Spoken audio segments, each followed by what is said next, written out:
Our reading for today is Judges chapter 9.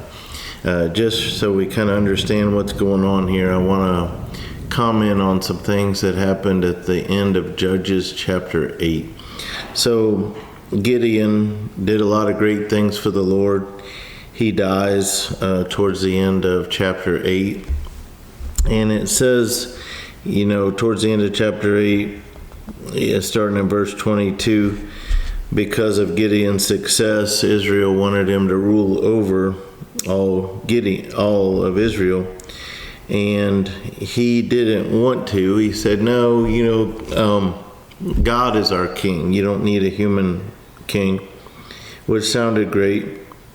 But then he goes ahead and asks them for their golden earrings, and he makes this golden ephod, which is kind of like something a priest would wear. And so it calls into question some decisions Gideon made. So, Gideon's beginning was recognizing that his father's house was worshiping idols, and his beginning was getting rid of those idols, destroying them. Now, at the end of his life, he's sort of leading Israel back into idolatry with this golden ephod. So it was a sort of a bad mistake he made towards the end, where he makes this golden ephod. Talks about it through verse 27 of chapter 8. Says that he set it up in his city Ophrah, and all Israel played the harlot with it there. It became a snare to Gideon and to his house.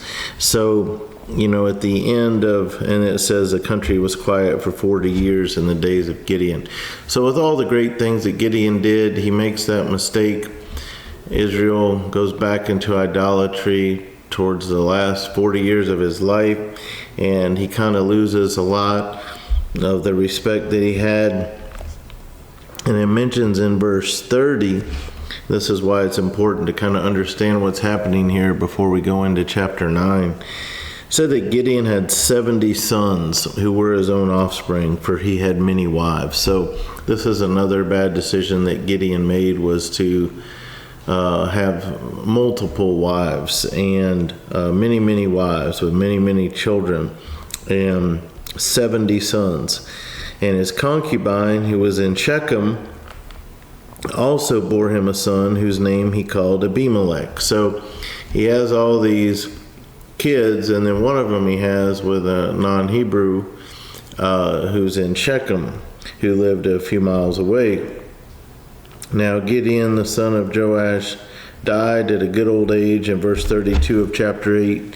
He was buried in the tomb of his father.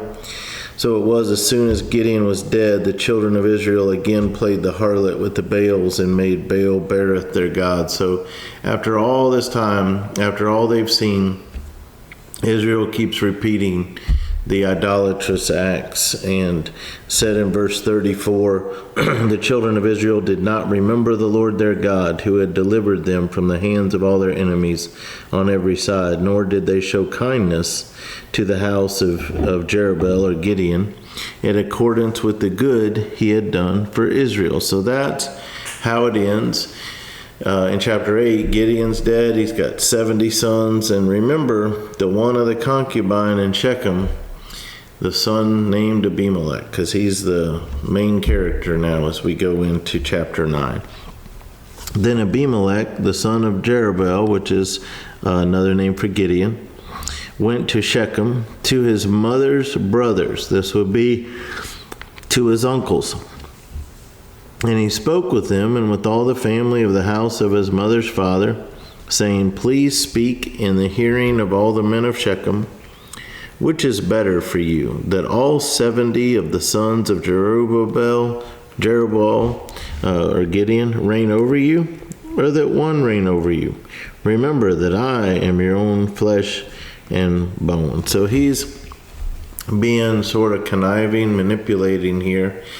There was never an indication that the other 69 sons of Gideon really cared much about Shechem.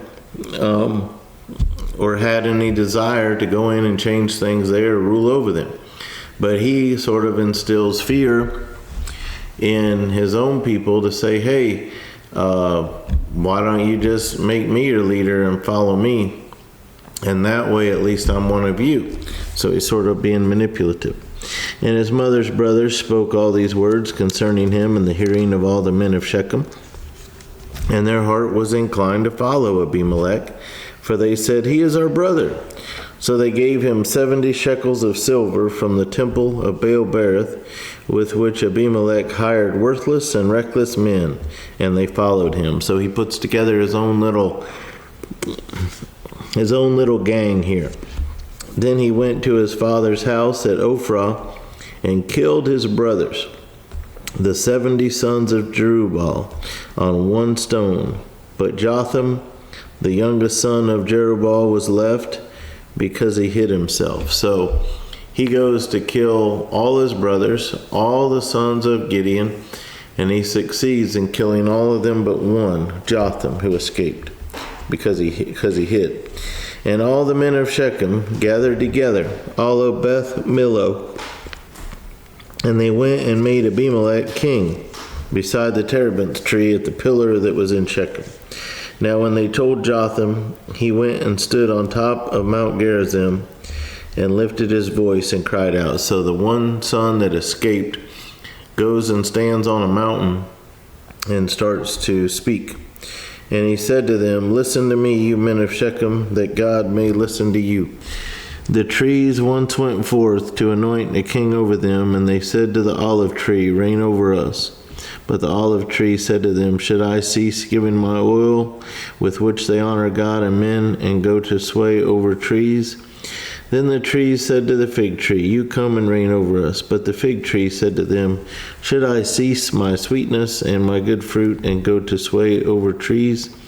Then the trees said to the vine, you come and reign over us. But the vine said to them, should I cease my new wine, which cheers both God and men, and go to sway over trees? Then all the trees said to the bramble, you come and reign over us. And the bramble said to the trees, if in truth you anoint me as king over you, then come and take shelter in my shade. But if not, let fire come out of the bramble and devour the cedars of Lebanon. So he's equating Abimelech to the most worthless of trees or shrubs, a thorn bush, a bramble, which really doesn't offer anything good. Now therefore, if you have acted in truth and sincerity in making Abimelech king, and if you have dwelt well with Jerubbaal, which is Gideon, and his house, and have done to him as he deserves, for my father fought for you. So he's calling to attention to this atrocity they just committed against Gideon's family. He says, Gideon, my father, fought for you, risked his life, and delivered you out of the hand of Midian. But you have risen up against my father's house this day, and killed his 70 sons on one stone, and made Abimelech, the son of his female servant, king over the men of Shechem, because he is your brother. If then you have acted in truth and sincerity with Jerubbaal and with his house this day, then rejoice in Abimelech, and let him also rejoice in you. But if not, let fire come from Abimelech, and devour the men of Shechem and Beth Millo. And let fire come from the men of Shechem and from Beth Millo, and devour Abimelech. So he's pronouncing a curse. He's basically asking, if you've done this, if you've done that. But he knows what they've done. He knows they haven't acted in truth and honor and sincerity.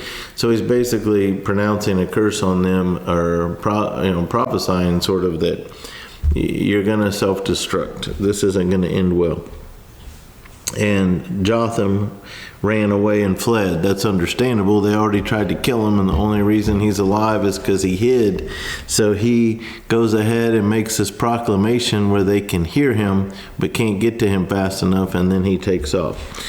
And he went to Beer and dwelt there for fear of Abimelech, his brother. After Abimelech had reigned over Israel 3 years, God sent a spirit of ill will between Abimelech and the men of Shechem. So all this judgment didn't happen immediately that Jotham had proclaimed. He went ahead and ruled for 3 years, and then God sends a spirit of ill will between Abimelech and his own people, the people of Shechem.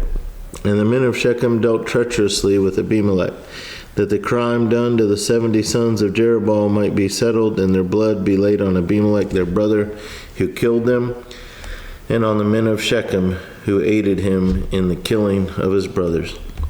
And the men of Shechem set men in ambush against him on the tops of the mountains, and they robbed all who passed by them among that way, and it was told Abimelech. Now Gaal, the son of Ebed, came with his brothers, and went over to Shechem, and the men of Shechem put their confidence in him.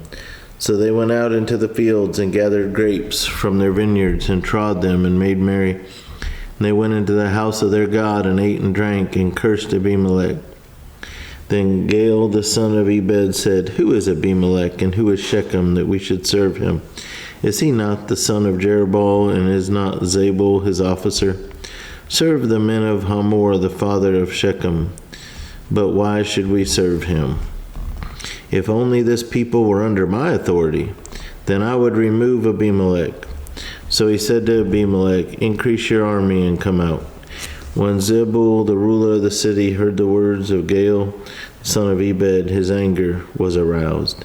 And he sent messengers to Abimelech secretly, saying, Take note, Gaal, the son of Ebed, and his brothers have come to Shechem, and here they are, fortifying the city against you.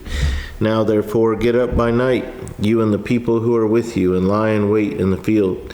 And it shall be, as soon as the sun is up in the morning, that you shall rise early, and rush upon the city. And when he and the people who are with him come out against you, you may then do to them as you find opportunity. So Abimelech and all the people who were with him rose by night, and lay in wait against Shechem in 4 companies. When Gaal, the son of Ebed, went out and stood in the entrance to the city gate, Abimelech and the people who were with him rose from lying in wait.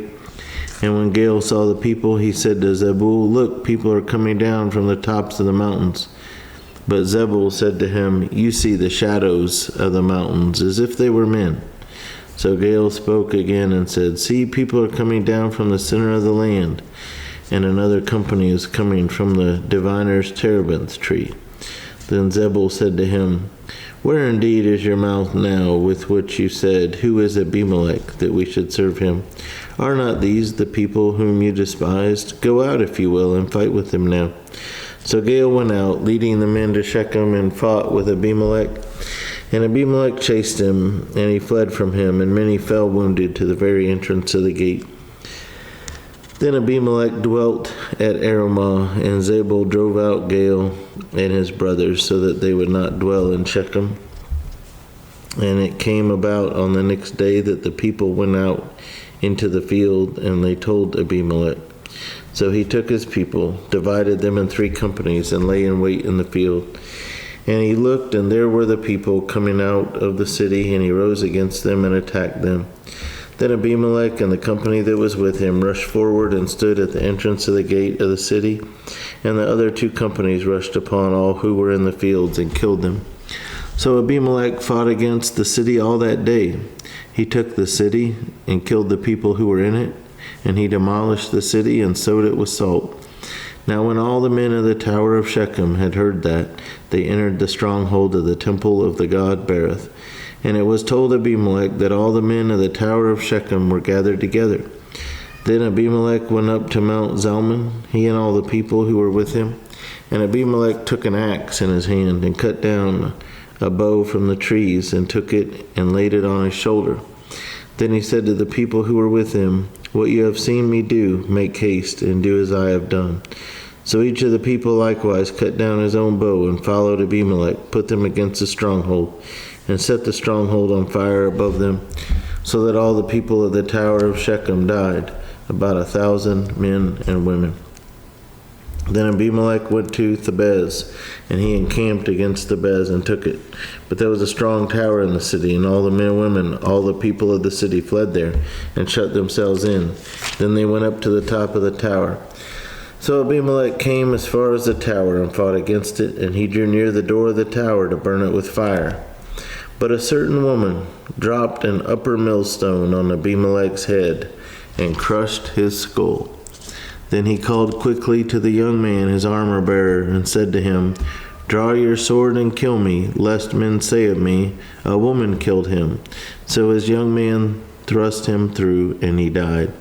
And when the men of Israel saw that Abimelech was dead, they departed, every man to his place. Thus God repaid the wickedness of Abimelech, which he had done to his father by killing his 70 brothers. And all the evil of the men of Shechem God returned on their own heads, and on them came the curse of Jotham, the son of Jerubbaal.